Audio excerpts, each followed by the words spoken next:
This is the Anglican Cable Network, Nigeria, ACNN Television. You're welcome to the news on the hour. I am Folusho Taiwo. You're welcome. The Primate of all Nigeria Anglican Communion, the Most Reverend Nicholas D. Oko, has described as alarming and disheartening the wicked acts of the bloodthirsty herdsmen who on daily basis are destroying unborn babies through their barbaric display of brutish activities.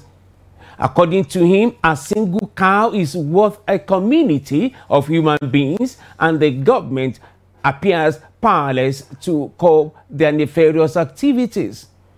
Primate Oko gave this description during his presentation of the opening address to this year's Standing Committee meeting at the Cathedral Church of St. Barnabas at Saboke in Ilorin, Kwara State. He stated categorically that the Church of Nigeria Anglican Communion rejects totally the creation of the cattle colony for herdsmen throughout the Federation. The Standing Committee hereby states categorically that the move to create cattle colonies for Fulani herdsmen around the country does not have our support. This is because the move treats a set of people with unwarranted special preference, making them indigents of all regions of the country.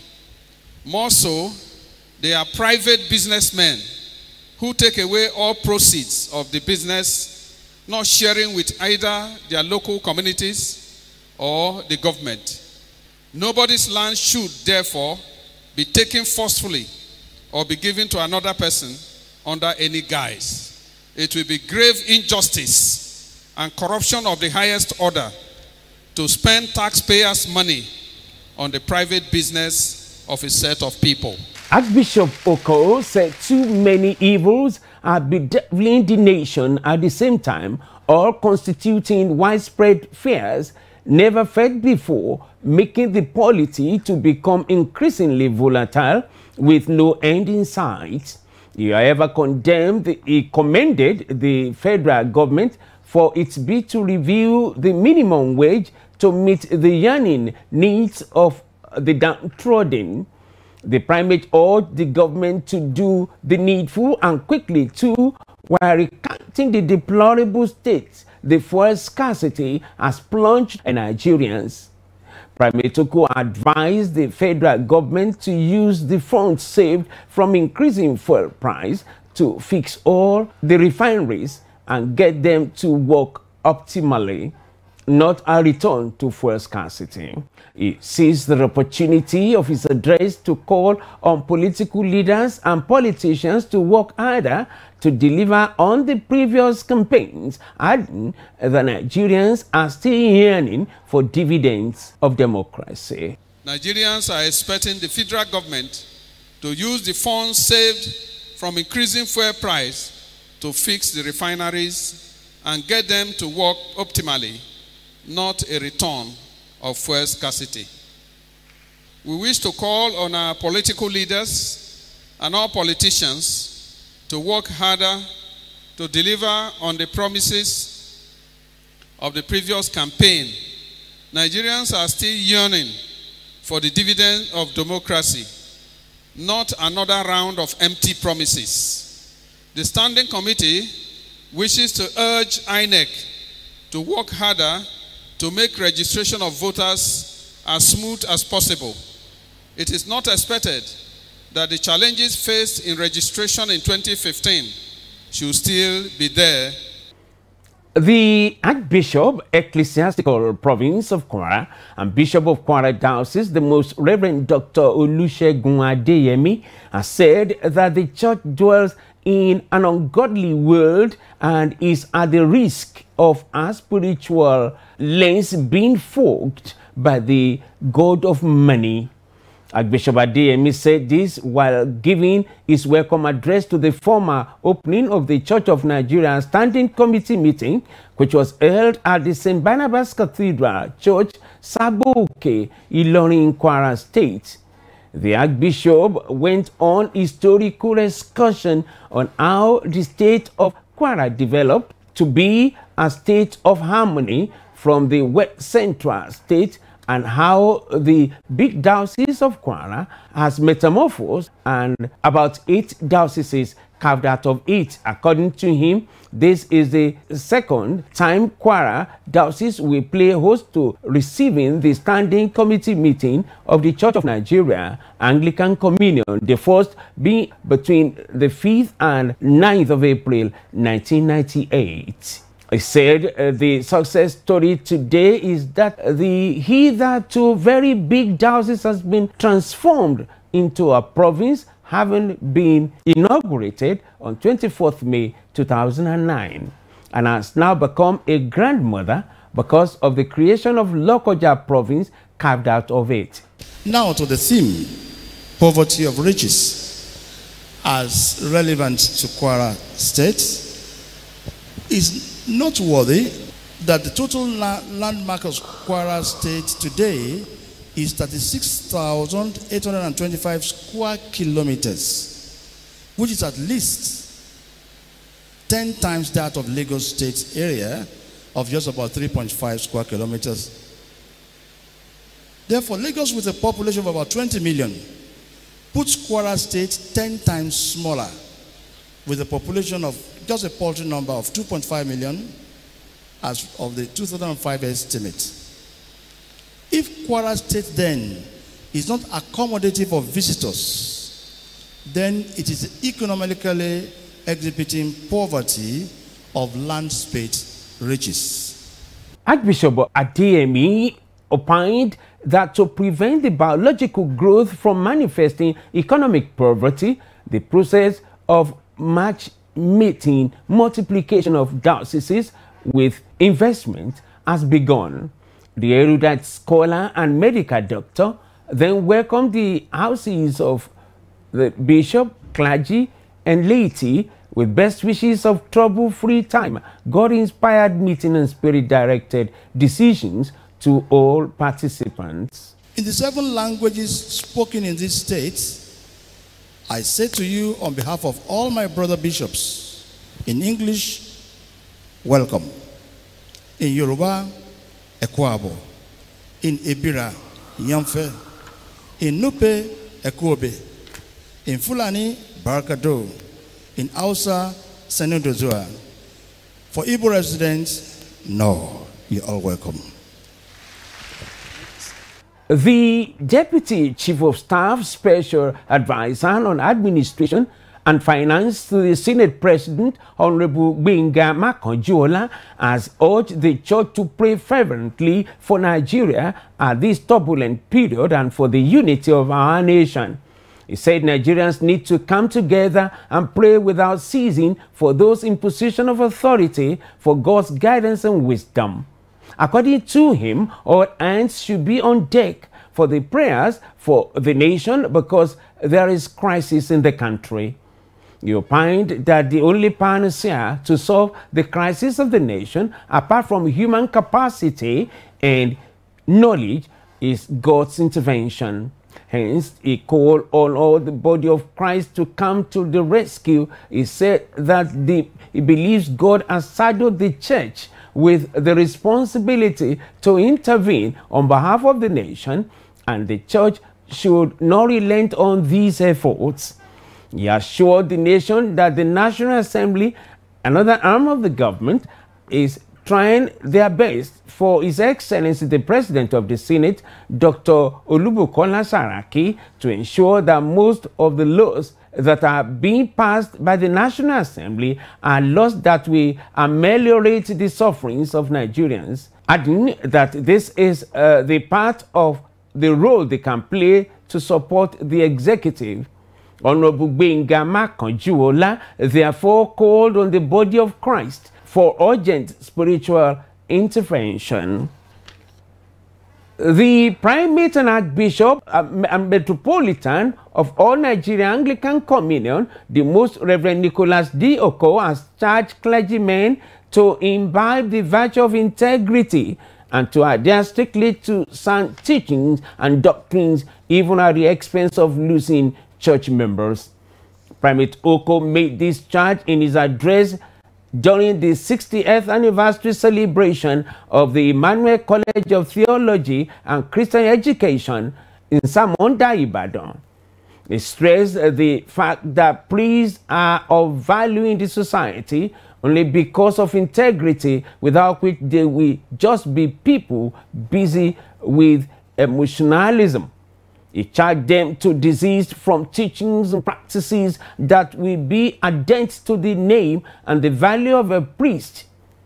The primate encouraged them not to let the pressure of losing members or amassing crowd turn them to false teachers and prophets. That the priest is of value because he has integrity. If that integrity is no more, we are just people who are busy with emotionalism and it's worthless. So we must work hard to ensure that the value of the priest is kept intact, and that is the integrity of the priest. That when you say it is A, it can be verified. We must not indulge ourselves along with other people in society to begin to acquire malleable character, that what you say when they get there is not the same.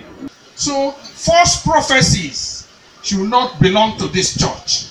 If somebody will not join your church because you refuse to tell lies, let the person go.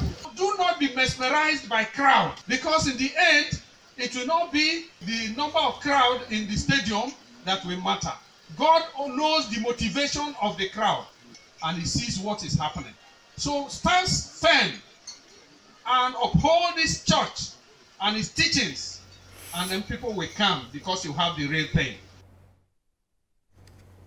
The event had different other church heads in attendance. Apart from the primate, there was the presence of His Eminence Dr. S.C.K. Uche, the prelate of Methodist Church Nigeria, the Most Reverend Dr. Segun Okubadejo, the Anglican Archbishop of the Ecclesiastical Province of Ibadan, the Right Reverend Humphrey B. Olumakaye, the chairman of the 60th Anniversary Committee, former Deputy Governor for your state and former APC Chairman Chief Bisi Akonde, the Deputy Governor of Oyo State, Chief Moses Duke Adeyemo, and a host of others. In his goodwill message, Chief Bisi Akonde stressed that the call by the church for repositioning of human mentality and the call for restructuring in Nigeria signifies the need for rearrangement in the attitude and character of human beings. Something like repositioning. Nowadays, the politicians are talking about restructuring. But I think I understand this all to be rearrangement. I think a serious rearrangement is necessary, both in the attitude and character of man, before the society can progress. And on the X-Men killings, Chief Bisi Akonde has this to say. But I'm becoming afraid about the likelihood of an invasion that is coming from the Sahel to the southern part of Africa now. Don't let us mistake it for a Fulani invasion. We call it simply herdsmen. It's more serious than that.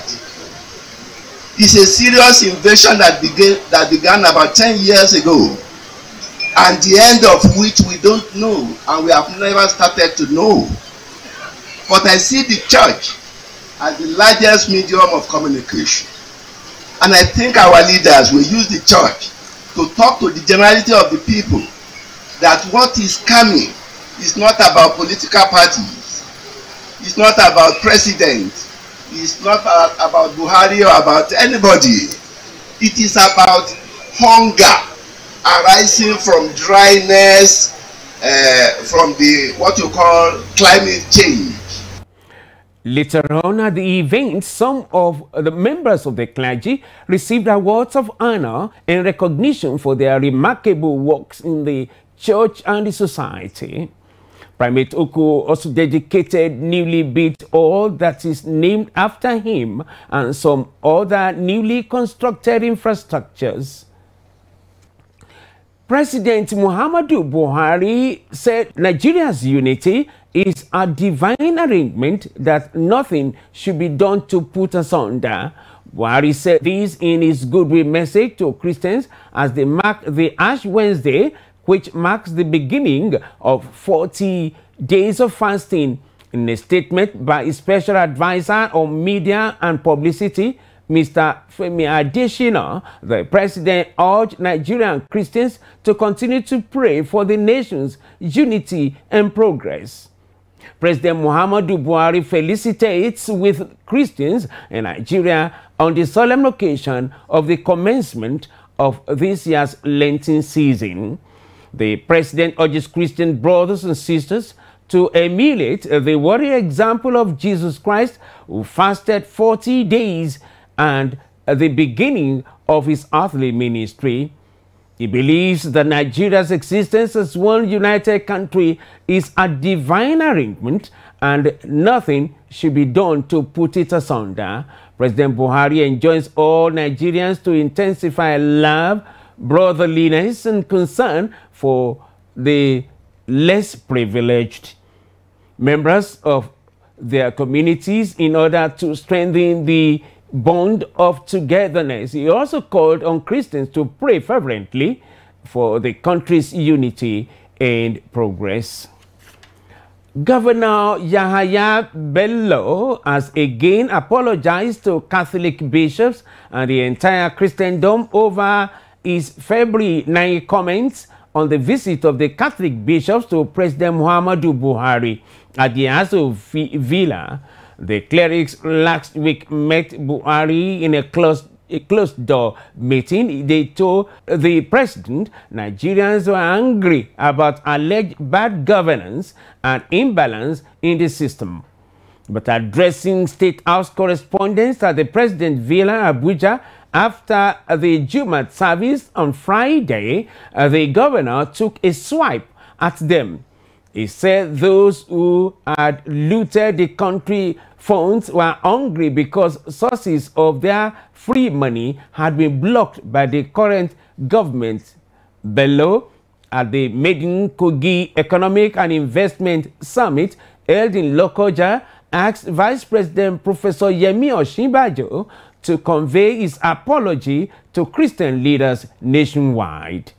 The Senate has confirmed 9 nominees to serve as resident electoral commissioners after a report was submitted by the Chairman Senate's Committee on Independent National Electoral Commission, Senator Suleiman Nassif, at the plenary. The confirmation followed the successful screening of individual nominees at the committee level. Those confirmed are Abba Yusuf Barono, Mr. Shegun Agbaje Ekiti, Elder Monday Udom Tom Akwa Ibom, Eric Olawale Oshun, Dr.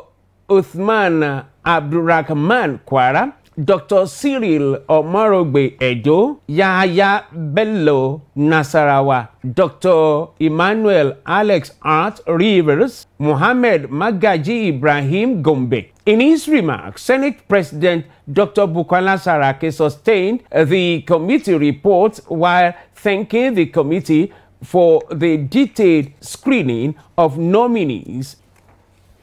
A socio-political group, the Nigerians Whalers, had reacted to report of the underage Nigerians casting votes during Kano local government elections. Wallahi Allah kun gansu. So ya take zaɓe. So ya masu zaɓe. So ya masu zaɓe. So ya masu zaɓe. Sai wa. ABC. To ka gansu yawa. Ka ga dai 'yan zaɓen nan da Newsmen reported that INEC, in a statement concerning the allegations of underage Nigerians voting, said it cannot ascertain or be held liable for the process claimed to be outside its legal purview. Reacting, the group questioned INEC's statement exonerating itself from the election, wondering if Nigerians had a different voters' cards of local government elections. The group described the report as a show of shame on the electoral board. This was contained in a series of tweets on its official Twitter page. They also asked INEC to register the kids in the first place, and if Nigerians have separate voters card for local government election. The Oyo State Independent Electoral Commission, INEC, has extended deadline for the conduct of primary election by political parties for the forthcoming May 12 local government election. The commission also announced that it has lifted the ban on campaign by aspirants jostling for chairmanship and councillorship positions in the 33 local government areas and 35 local councils. Development areas across the state. The commission announced this in the amended election timetable released Monday in Ibadan, the state capital. Oyo State Independent Electoral Commission, in the revised timetable signed by its chairman, Mr. Jide Ajaybe, said the campaigns and conduct of primaries will hold till February. Ajaybe, in the statement, noted that the candidates for councillorship positions will be screened by OSEC between February 23rd and March 4, while chairmanship candidates will be screened from March 6 to 10.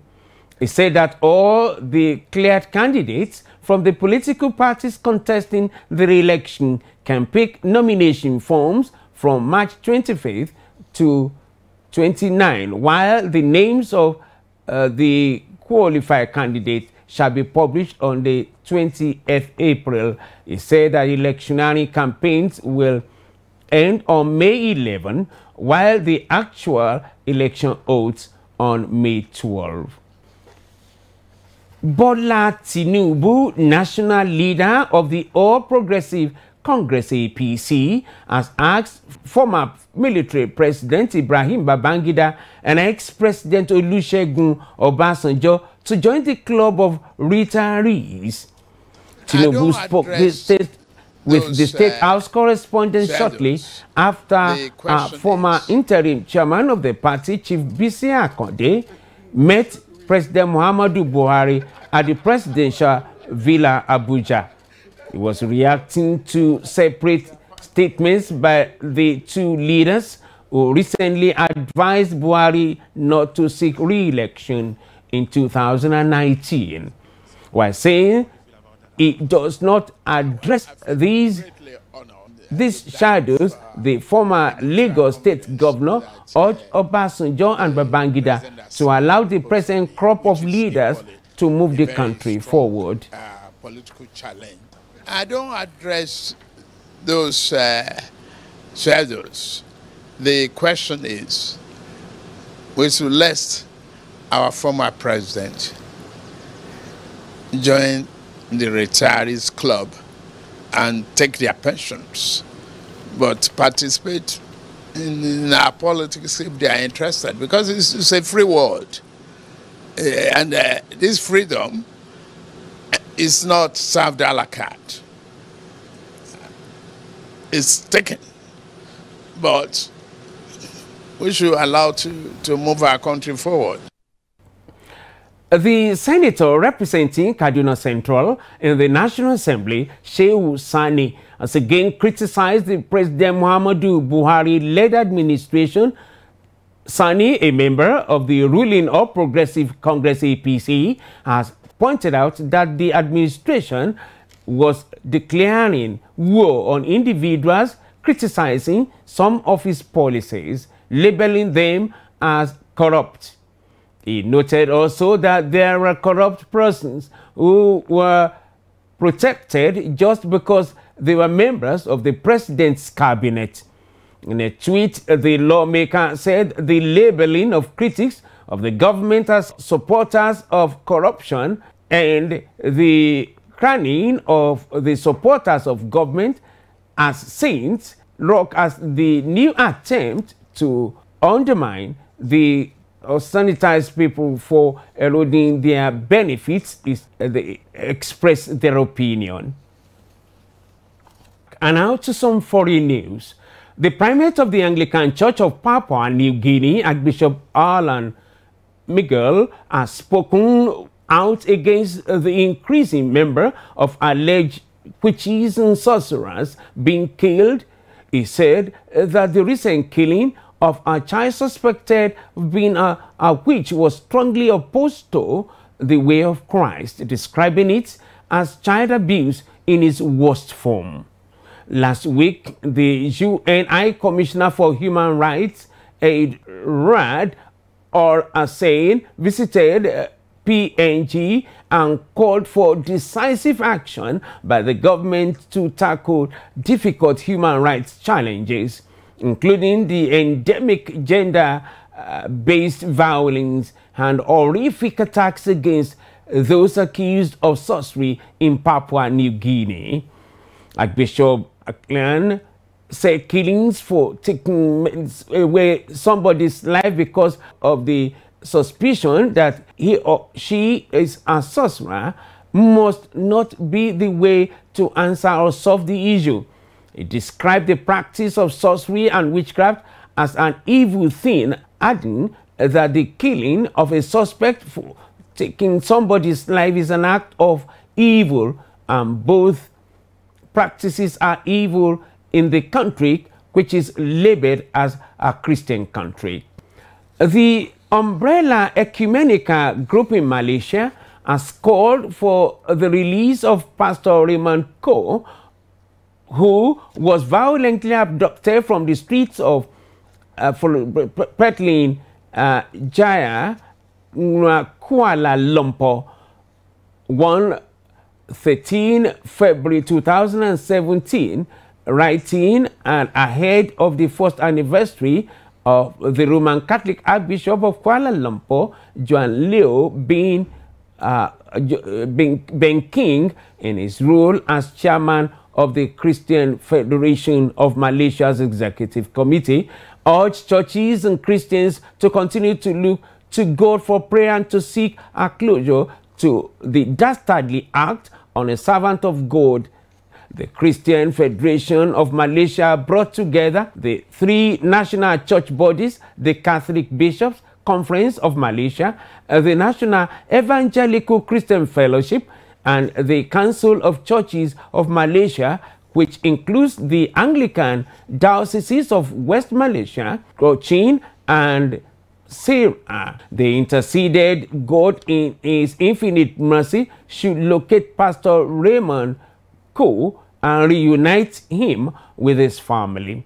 Pastor Ko's wife, Susanna Liu, speaking to the same newspaper, thanked the church body for their support and to everyone who helped and the family to get closer to the truth of what happened to Raymond, adding they are not alone. And so it's on that note that we want to wrap it up on today's edition of the News on the Hour. We want to thank you, and thank you sincerely for watching. I am Folusho Taiwo. Please mend it. Don't end it in a hurry. God bless you.